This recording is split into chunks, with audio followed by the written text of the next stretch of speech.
பிதாவே, இந்த வேளையில் என் இருதயத்தையும் என் கண்ணையும் திறந்தருளுவீராக. பரிசுத்தாவின் நிறைவோடு உமக்காய் நான் பேசுவதற்கு, உம்முடைய சத்தியத்தை வெளிப்படுத்துவதற்கு கர்த்தர் உதவி செய்யும்படியாய் ஜெபிக்கிறேன். ஆவியானவரே, இங்க இருக்கிற ஒவ்வொரு மக்களோடு கூட நீங்க அசைவாடுங்க.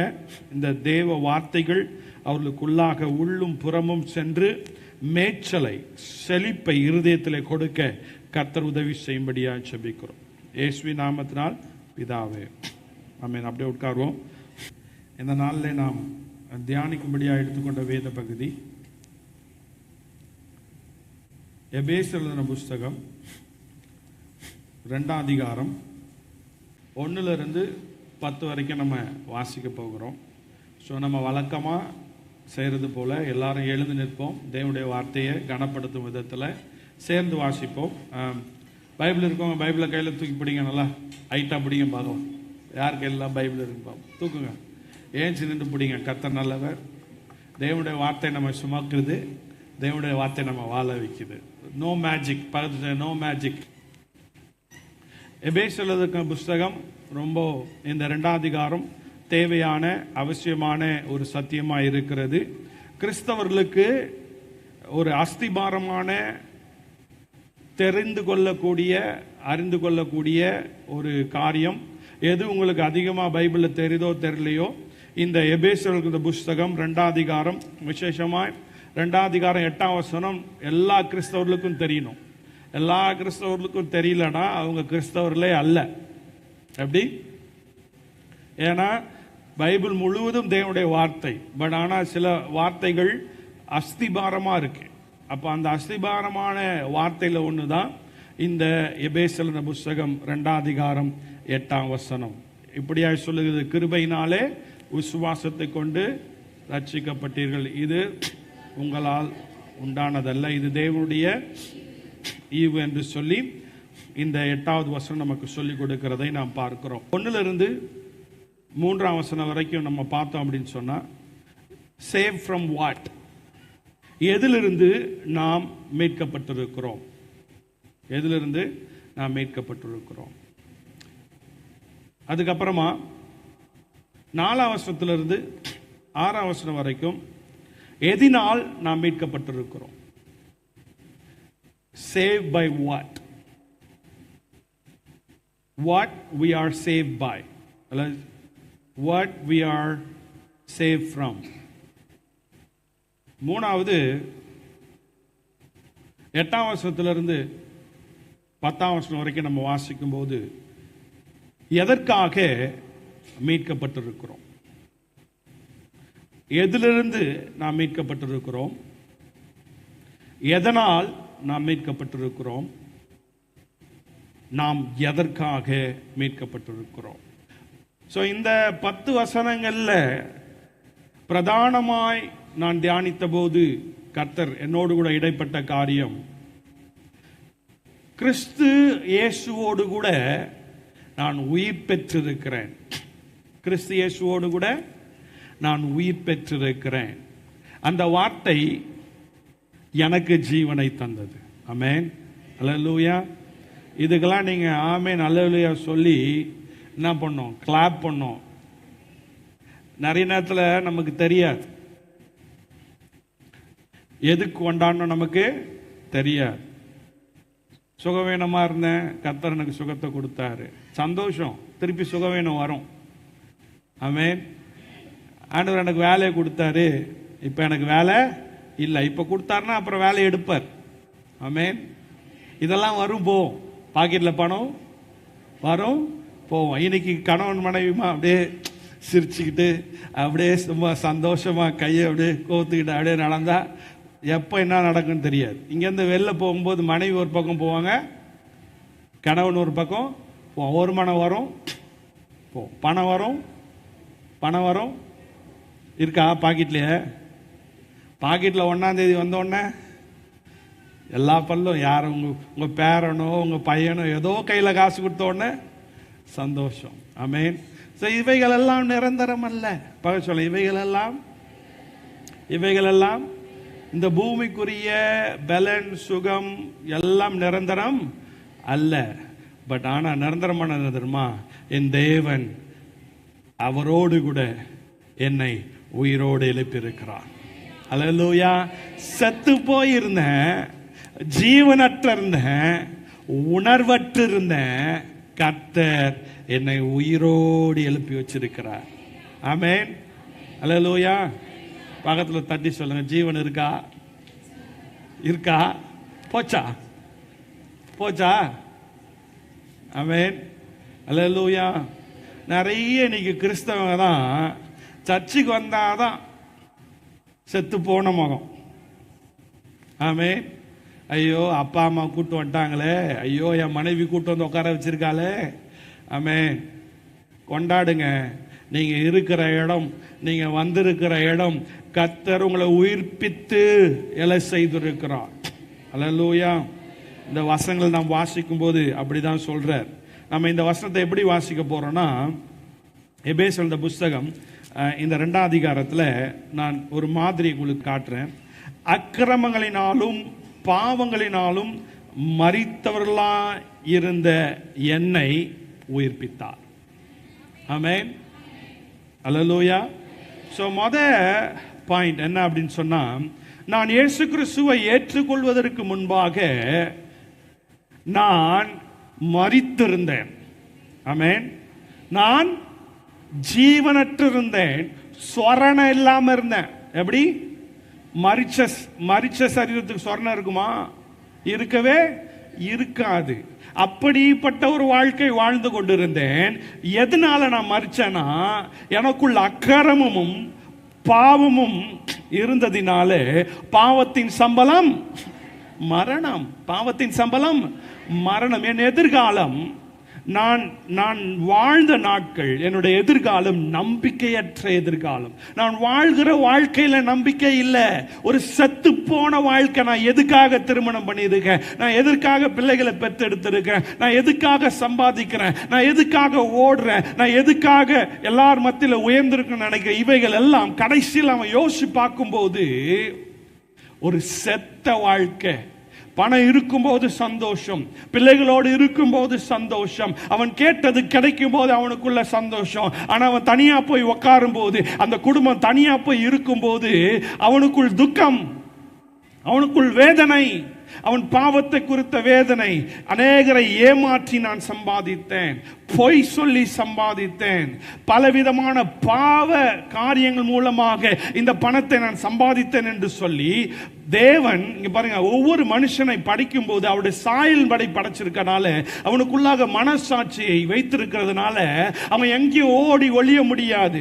மனுஷனுக்கு மறைக்கலாம், மனைவிக்கு மறைக்கலாம், பிள்ளைகளுக்கு மறைக்கலாம். அவன் வாழ்நாள் ஃபுல்லா யாருக்கும் தெரியாம ஸ்மார்ட்டா அவன் பாவத்தை மறைச்சு வைக்கலாம். கவர்மெண்ட் கூட தெரியாம மறைச்சு வைக்கலாம். ஆனால் தேவனுக்கு முன்பாய் அவன் எங்க ஓட முடியாது. அல்லேலூயா. தாவீது சொல்லுகிறான், நான் நடந்தாலும் அறிந்திருக்கிறேன், நான் மேலே போனாலும் அறிந்திருக்கிறேன், நான் என்ன பண்ண கடலின் ஆழங்களில் போனாலும் நீ அறிந்திருக்கிறேன், நான் உட்கார்ந்தாலும் அறிந்திருக்கிறேன். தேவனுக்கு மறைவாய் ஒன்றுமில்லை. ஆமென். அல்லேலூயா. அப்ப இந்த வசனம் சொல்லுகிறது, நாம் தேவனை அறியாதிருந்த போது நான் மரித்திருந்தேன். சொல்ல, நான் மரித்திருந்தேன், உணர்வற்று இருந்தேன். எனக்கு எதிர்காலம் பணம், என்னுடைய ஆசை பெயர், புகழ், படிப்பு, அந்தஸ்து, இவைகள் இருப்பதினாலே நான் ஜீவனுள்ள வாழ்க்கை வாழ்றேன்னு நினைச்சிட்டு இருக்கீங்களா? இல்ல, செத்து போன வாழ்க்கை. ஆமென். அல்லேலூயா. கடைசியா போய் நிற்கும் போது நான் எதுக்காக சம்பாதிக்கிறேன்? எதுக்காக நான் பணத்தை பின்னாடி ஓடுறேன்? நான் எதுக்காக இந்த சுகத்துக்காக தேடி ஓடுறேன்? எதுக்காக இந்த ஆபாசத்துக்கு நான் அடிமையா இருக்கேன்? எதுக்காக இந்த இந்த இந்த உலக பாவங்கள்? உலக பாவம் சொல்லும் போது நமக்கு அந்த உலக பாவங்கள் என்ன பண்ணுதுன்னா, சில சமாதானம் கொடுக்கிற மாதிரி இருக்கு. நம்ம சரீரத்துக்கு அது என்னவா இருக்கு? டேஸ்டா இருக்கு. ஆனா அந்த டேஸ்டா காரியத்தை நம்ம சாப்பிடும்போது அந்த டேஸ்டான காரியம் நம்ம மறிக்கவும் செய்கிறது. அதுதான் இங்கே அப்போஸ்தலனாகிய பவுல் எபேசிய சபைக்கு எழுதுறாரு. எபேசிய சபையில் நிறைய பிரச்சனை இருந்துச்சு. என்ன பிரச்சனைன்னு சொன்னால், உபதேசத்தில் நிறைய குழப்பம் இருந்துச்சு. அங்கே இருந்த உபதேசிக்கிறவங்க என்ன சொல்கிறாங்கன்னா, டெம்பரரியாக இருக்கிற காரியங்களையே சொல்லி கொடுத்துட்டு இருக்காங்க, உலக ஆசீர்வாதங்களையே சொல்லி கொடுத்துருக்குறாங்க, உலகத்தில் வாழ்றதை பற்றியே சொல்லிட்டு இருக்காங்க, ஆவிக்குரிய ஆசீர்வாதங்களை சொல்லி கொடுக்கறது இல்லை. எபேசிய சபையின் மக்கள் எல்லாம் கிறிஸ்தவர்கள் அல்ல. எபேசு பட்டணம் பார்த்தீங்கன்னா அந்த நாட்களில் நிறைய போக்குவரத்து இருந்ததுனால அந்த நாட்களிலே கலாச்சாரம், பண்பாடு எல்லா விதங்களிலும் எக்கனாமிக்கா நல்ல ஒரு வளர்ந்த ஒரு பட்டணமாக இருந்ததினால பல ஜாதியினர், பல தேசத்தினர் அந்த போக்குவரத்து இருக்கனால வந்துட்டு போகிற இடமா இருந்ததுனால இப்போ அங்கே அவங்களோட உபதேசம் எப்படி இருந்துச்சுன்னா, ஆண்டவரை தேடு உனக்கெல்லாம் நடக்கும், ஆண்டவரை தேடு உனக்கெல்லாம் நடக்கும். அதுதான் உபதேசமா? ஆமென். ஆண்டவரை தேடு உன் மன விருப்பத்தை செய்வார். ஆமென். அல்லேலூயா. கைத்தட்டி குதிக்கிற கூட்டமா இருந்துச்சு. ஆமென். அல்லேலூயா. இன்னைக்கும் என்ன பண்ணுது, இந்தியாவில் நிறைய உபதேசங்கள் என்ன பண்ணுச்சு, வந்துருச்சு. நம்ம எப்பெல்லாம் இப்படி வசனங்களை கேட்குறோமோ அப்போ நமக்குள்ள ஆண்டவர் பேசுறது என்னன்னா, இதெல்லாம் வரும் போவோம், அதை பற்றி பாஸ்டர் பேசாதீங்க, ஆமென், எனக்கான நிரந்தர நம்பிக்கையை பற்றி சொல்லிக் கொடுங்க, அழியாத நம்பிக்கை பற்றி சொல்லிக் கொடுங்க. இந்த உலகத்தில் நான் என்ன பண்ணாலும் எனக்கு என்ன வரும்னு தெரியும். தெரியுமா தெரியாதா? என்ன வரும்? ரெஸ்ட் எடுப்பீங்களா? ரெஸ்ட் இருக்குமா? ஒரு நாள் நல்லா போகுது, இன்னொரு நாள். மோசே என்ன சொல்றாரு பாருங்க, 90 சங்கீதம் 10ஆம் வசனத்தை வாசிங்க. இந்த வாழ்க்கை எப்படி இருக்குன்னு சொல்றாரு மோசே.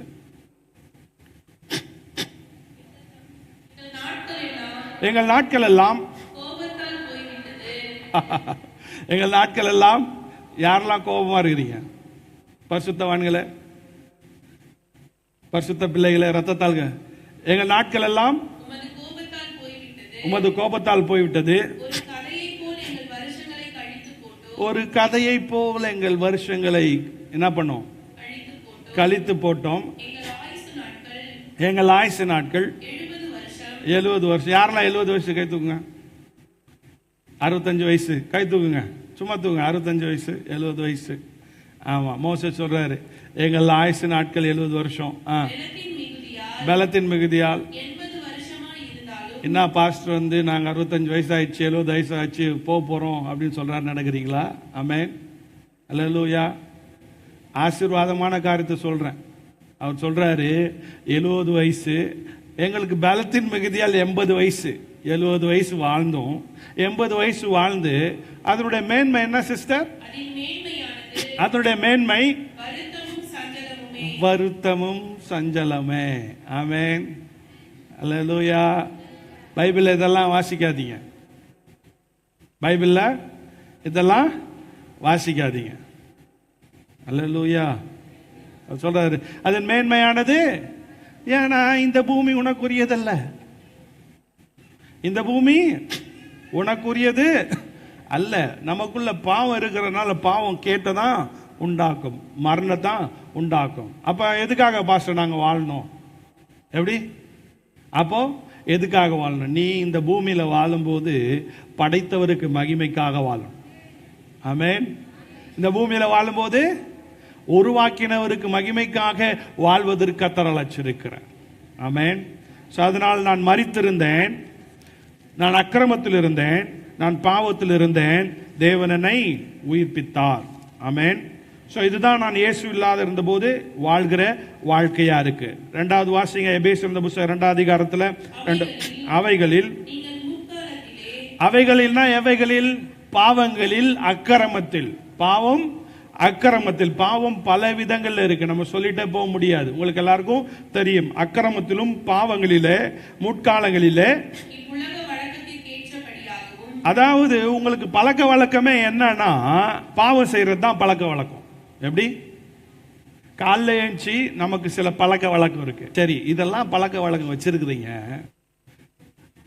இந்த எபேசியர் புத்தகத்தில் சொல்றாரு, அந்த பழக்கத்தோட நாம் தேவனை அறியாது இருக்கும் போது நமக்கு என்ன பழக்க வழக்கம் இருந்துச்சுன்னா, பாவ அக்கிரம மீறுதலின் பழக்க வழக்கங்கள் இருந்தது.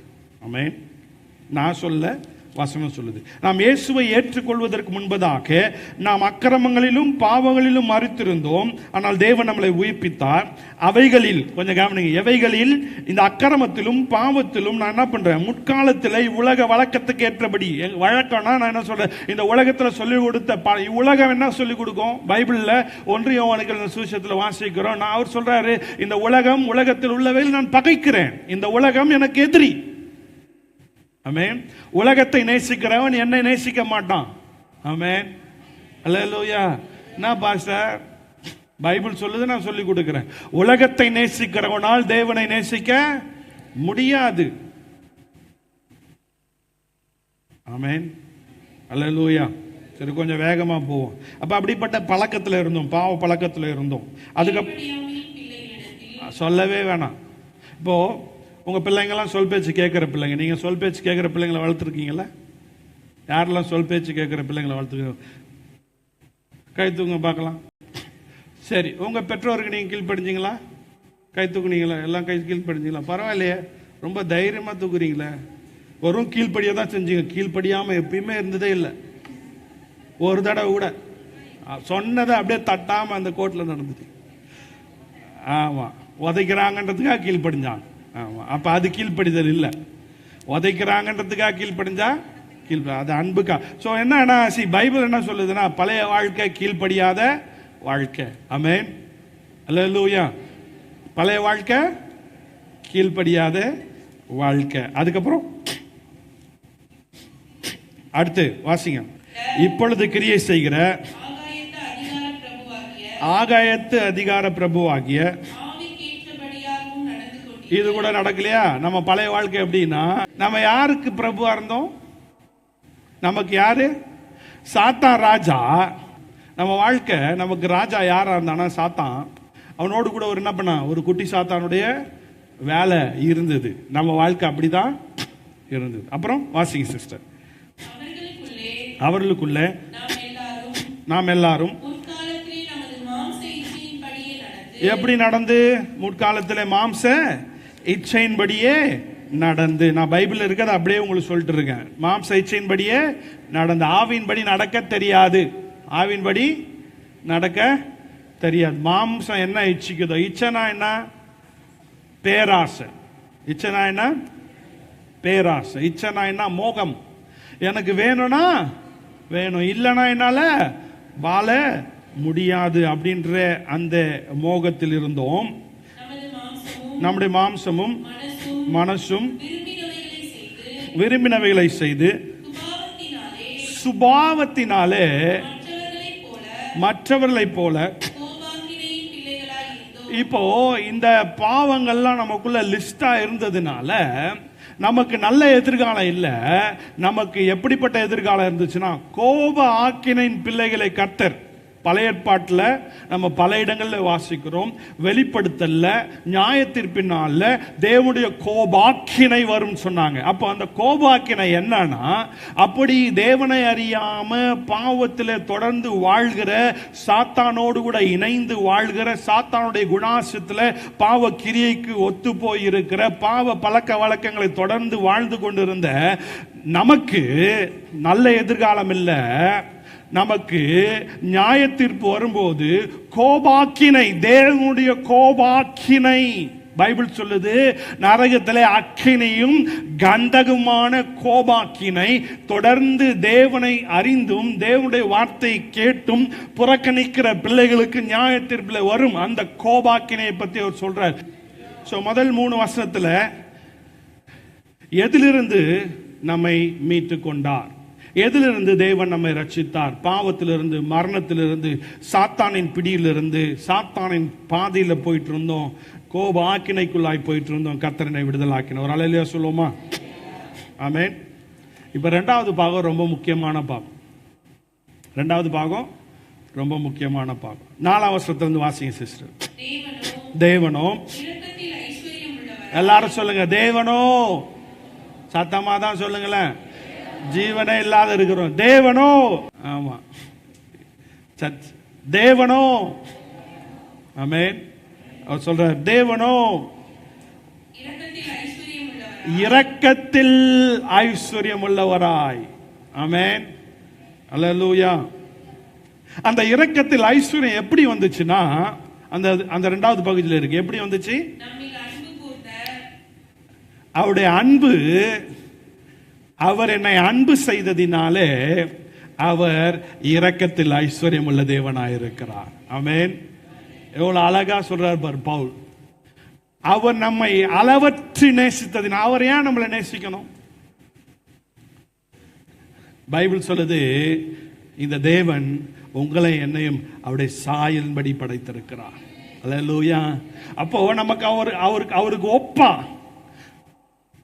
ஒப்பா நம்மளை படைச்சிருக்கிறனால, அவர் நம்மோடு கூட உறவாட வேண்டும் என்பதற்காகவே நம்மை படைத்திருந்ததுனால, அவர் நம்மை நேசித்ததினாலே, பைபிள் சொல்லுது, யோவானுக்கான சுவிசேஷம் 3:16 சொல்லுகிறது, தேவன் இவ்வுலகத்தை நேசித்ததினாலே. இந்த உலகத்தை தேவன் ஏன் நேசிக்கணும்? இந்த உலகத்தில் தான் மனிதர்கள் இருக்கிறார்கள். இந்த மனிதர்கள் தேவனால் படைக்கப்பட்டிருக்கிற கிரியையா இருப்பதினாலே தேவன் இந்த உலகத்தை நேசித்தார்.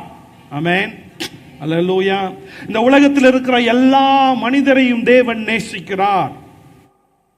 ஏன்னா எல்லாரையும் தேவன் அன்பு செய்கிறார். எல்லாரும் சொல்லுங்க, எல்லாரையும் என் தேவன் அன்பு செய்கிறார். ஆமென்.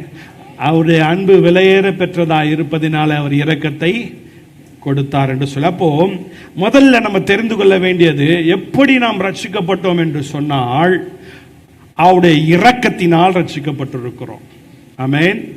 இரண்டாவது, நாம் எப்படி ரட்சிக்கப்பட்டோம் என்று சொன்னால், அவர் நம்மை அன்பு செய்ததினால் நாம் ரட்சிக்கப்பட்டிருக்கிறோம். அல்லேலூயா. சத்தமா அல்லேலூயா சொல்லுங்களேன். ஆமென், ஆமென். அடுத்து 5ஆம் வசனத்தை வாசிங்க. அக்கிரமங்களில் மரித்தவர்களாய் இருந்த நம்மை கிறிஸ்துவுடனே கூட உயிர்ப்பித்தார். கிருபையினாலே ரட்சிக்கப்பட்டீர்கள் என்று சொல்லி இங்க சொல்லுகிறதை பார்க்க முடியும். ஆமென். இப்ப மூன்றாவது, முதல்ல அவருடைய இரக்கத்தினாலே ரட்சிக்கப்பட்டிருக்கிறோம். இரண்டாவது, அவருடைய அன்பினாலே ரட்சிக்கப்பட்டிருக்கிறோம். மூன்றாவது, அவருடைய கிருபையினாலே நாம் ரட்சிக்கப்பட்டிருக்கிறோம். ஆமென், அல்லேலூயா. நான் சொல்றது உங்களுக்கு புரியுதா? அவருடைய கிருபையினாலே நாம் ரட்சிக்கப்பட்டிருக்கிறோம். கிருபை என்றால் என்ன? நான் வாசிக்கிறேன். தகுதியற்ற தயவு, தகுதியற்ற அன்பு. இதன் பொருள் என்னவென்றால், கடவுள் தம்முடைய பாசத்தை தகுதியற்றவர்கள் மீது மட்டுமல்ல, நோயுற்ற மற்றும் எதிரியாக இருந்தவர்கள் மீதுள்ள கிருபை. ஆமென், அல்லேலூயா. நோயாளியா, எதிரியா, கீழ்ப்படியாம, சொன்ன பேச்ச கேட்காம, பாவத்தை விடாம, சாத்தானுக்கு அடிமையாயிருந்த நம்மை தேவன் தேடி வந்தார். அல்லேலூயா. நல்லவங்களா இருக்கும்போது தேவன் தேடி வரல.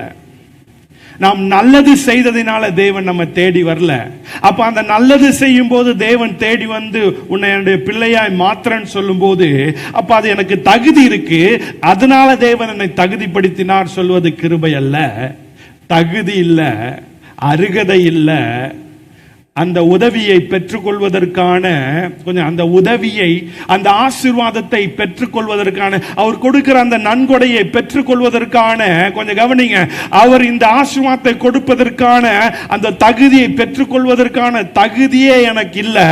ஆனாலும் கர்த்தர் என்னை தகுதிப்படுத்தினார். பைபிள் சொல்லுது, நீங்கள் அவரை தெரிந்து கொள்ளவில்லை, அவர் உங்களை தெரிந்து கொண்டார். ஆமென். காணாமல் போன ஆடை அவர் தேடி வந்தார். ஆமென், அல்லேலூயா. அப்போ இந்த வசனம் நமக்கு சொல்லிக் கொடுக்கிறது என்ன என்று சொன்னால், அவருடைய கிருபையினாலே தேவன் நம்மை ரட்சித்தார், மீட்டெடுத்தார், விடுதலை ஆக்கினார். என்னை ரட்சித்தார், என்னை விடுதலை ஆக்கினார், என்னை எத்தனை பேர் விசுவாசிக்கிறீங்க? உங்களுக்கு எல்லாருக்கும் தெரியும் இந்த சுவிசேஷத்துடைய கதை என்னன்னு சொல்லி. என்னுடைய எதிர்கால மரணம், என் மரண தண்டனையை அவர் ஏற்றுக்கொண்டதினாலே நான் பிழைத்துக் கொண்டேன்.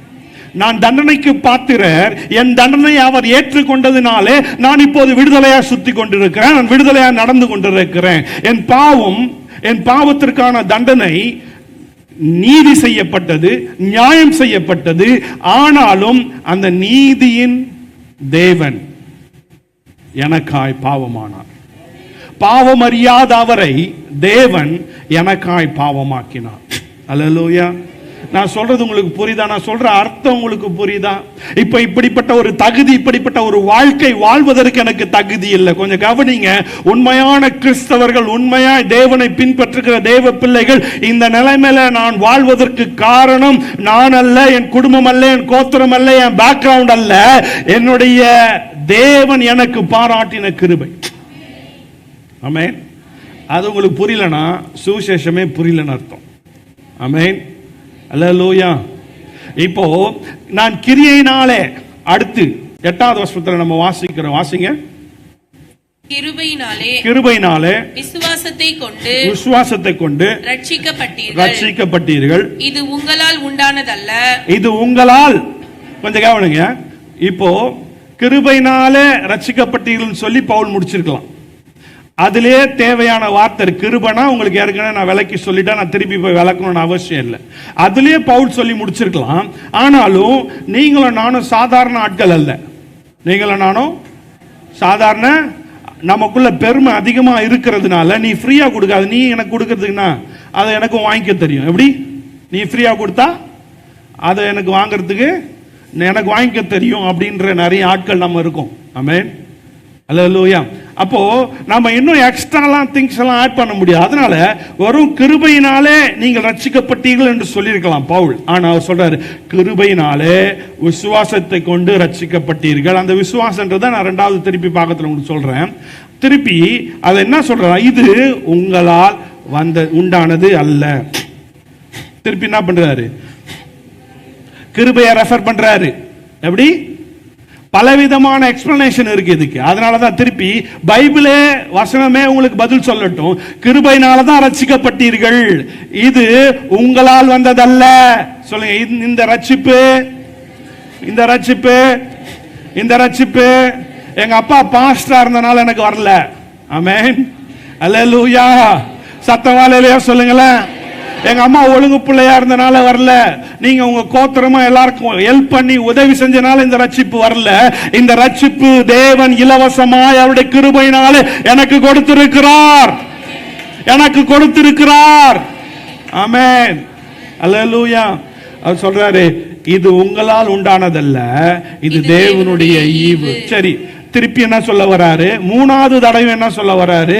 இது தேவனுடைய, நம்ம பாஷையில நம்ம தமிழ்ல இன்னும் நல்லா சொல்லணும், இது பிச்சை. எப்படி? பிச்சை. நம்ம தியானிக்கிறோமே இந்த எபேசியர் இந்த புத்தகம் எங்க எழுதுறாரு? ஜெயில இருந்துகிட்டு குழப்பவாதீங்க எபேசு பட்டணத்தை குழப்பிட்டு இருக்காங்க, வசனத்தை குழப்புறாங்க.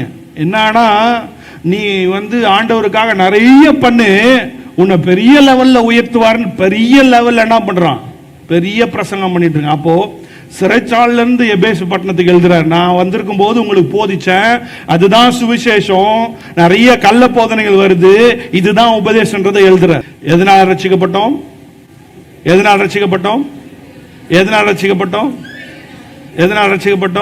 கிருபையினால விசுவாசத்தை கொண்டு. விசுவாசன்றதுக்கு நான் பெரிய பேச்சு பேச வரல. விசுவாசம் தேவன் உனக்குள்ள கொடுத்தாதான் விசுவாசமா இருக்க முடியும். உன்னை ரட்சிப்புக்குள்ள வர்றதுக்கு உனக்கு தேவன் விசுவாசத்தை கொடுத்தனாலதான் ரட்சிப்புக்கு வந்த. உனக்கா தானா விசுவாசம் வராது. ஆமென். அல்லேலூயா. ஓகே, கடைசியா 10வது வசனத்தை வாசி முடிச்சிரும். 10வது வசனத்தை வாசிங்க. 10வது வசனம் எபேசியர். ஏனெனில் இப்ப சொல்றாரு, ஏனெனில் நற்கிரியைகளை செய்கிறதற்கு நாம் கிறிஸ்து இயேசுவுக்குள் சிருஷ்டிக்கப்பட்டு தேவனுடைய செய்கையா இருக்கு. இப்போ நீங்க முன்னாடி பாவத்துல இருந்தீங்க, சாபத்துல இருந்தீங்க, உங்களுக்கு எதிர்காலம் நியாய தீர்ப்பா இருந்தது. இப்போ நீங்க கிருபையினால விசுவாசத்தை கொண்டு ரட்சிக்கப்பட்டீங்க. இப்ப மீட்கப்பட்டோம். நாம் நரகத்தை நோக்கி போய் கொண்டிருந்தோம். கர்த்தர் நம்மை தேர்ந்தெடுத்து பொறுக்கி எடுத்து இப்ப நமக்கு என்ன பண்ணிருக்க, நித்திய ஜீவனை கொடுத்திருக்கா. இப்ப நித்திய ஜீவனை கொடுத்திருக்கிறதுனால இப்ப சொல்ற, போய் நன்மை செய்யுங்கள். பக்க சொல்லுங்க, போய் போய் போய் நன்மை செய்யுங்கள். சொல்லுங்க, போய் போய். உக்காந்துனே இருக்காத, உக்காந்து சார தேய்ச்சிட்டே இருக்காத, போய் நன்மை செய். ஆமென், அல்லேலூயா.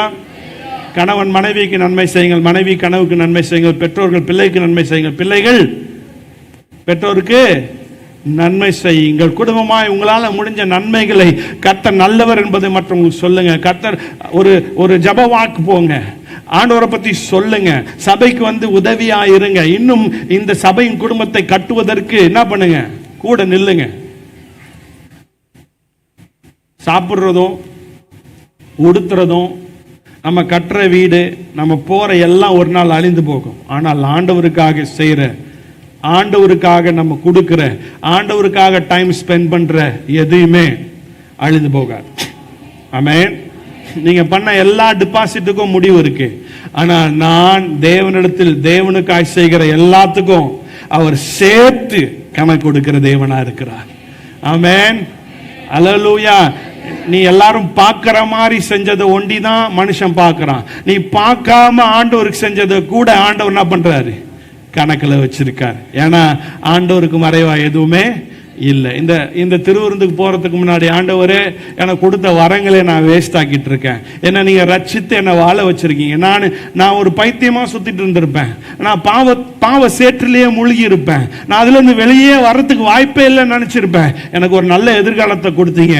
ஆனாலும் அந்த அன்பை விட்டுட்டு இன்னைக்கு நான் என்னுடைய வாழ்க்கை எனக்கு விருப்பத்தின்படி வாழ்ந்துட்டு இருக்கேன். நான் ஒருவேளை ரட்சிக்கப்பட்டவளா இருந்தாலும் ஒரு செத்த வாழ்க்கையை வாழ்ந்துட்டு இருக்கேன். உலகத்துக்கு ஒத்த வேஷம் தரிச்சு வாழ்ந்துட்டு இருக்கேன். ஆண்டவர் இந்த திருவிருந்தில் என்னை உயிர்ப்பியும், திருவிருந்தில் என்னை உயிர்ப்பி, என்னோட தாளந்துக்கு உமக்காய் நான் பயன்படுத்த விரும்புகிறேன். எனக்கு இல்லை, எனக்கு பிரச்சனை, எனக்கு போராட்டம், எனக்கு விடுதலை ஆகல, என் வாழ்க்கையில் எதுவும் மாறலன்னு சொல்லி நான் குறை சொல்லிட்டே உட்காந்துட்டு இருக்கேன். நீர் கொடுத்ததை பார்த்து நான் உடனே செய்யறதுக்கோ நன்மை செய்யறதுக்கோ எல்லாத்துக்கும் நான் காரணம் சொல்லிட்டே இருக்கேன். எல்லாத்துக்கும் காரணம் என் வாழ்க்கை இப்படி மாறட்டும், என் வாழ்க்கை நான் ஆண்டவர் மாத்துறார் ஆனாலும் திருப்தி இல்லை, ஆண்டவர் வாழ வைக்கிறார் ஆனாலும் திருப்தி இல்லை. தேவன் சொல்லுகிறார், மனம் திரும்பி ஆண்டவர் சமத்தில் உன்னை ஒப்புக்கொடு, கிருபையினாலே விசுவாசத்தை கொண்டு ரட்சிக்கப்பட்டீர்கள், இது உங்களால் வந்ததல்ல, இது தேவனுடைய ஈவாய் இருக்கிறது. எழுந்து நிற்போம் ஆண்டவருடைய சமூகத்தில். மகா இரக்கமுள்ள நல்ல ஆண்டவரே, காலையில் இருந்து இம்மட்டும் எங்களோடு பாடல் மூலம் ஜெபத்தின் மூலம் செய்திகள் மூலமாக பேசினமைக்காக உமக்கு நன்றி. நல்ல சபையை நீர் எங்களுக்கு கொடுத்தமைக்காக உமக்கு நன்றி. வந்திருக்கிற ஒவ்வொரு குடும்பத்தையும் நீர் ஆசீர்வதித்தமைக்காக உமக்கு நன்றி. நாங்கள் பெற்ற சந்தோஷத்தை இன்னும் அநேக ஜனங்களுக்கு சொல்லத்தக்கதாக ஞானத்தையும் கிருபையும் தரும்படியா ஜெபிக்கிறோம். இயேசுவின் நாமத்தினால்க நல்ல பிதாவே. கர்த்தராகிய இயேசு கிறிஸ்து கிருபையும் பிதாவாகிய தேவனின் அன்பும் பரிசுத்த ஆவியானவர் அன்யோன்ய ஐக்கியமும் கர்த்தர் வருமளவும் நம் அனைவரோடும் கூட இருப்பதாக.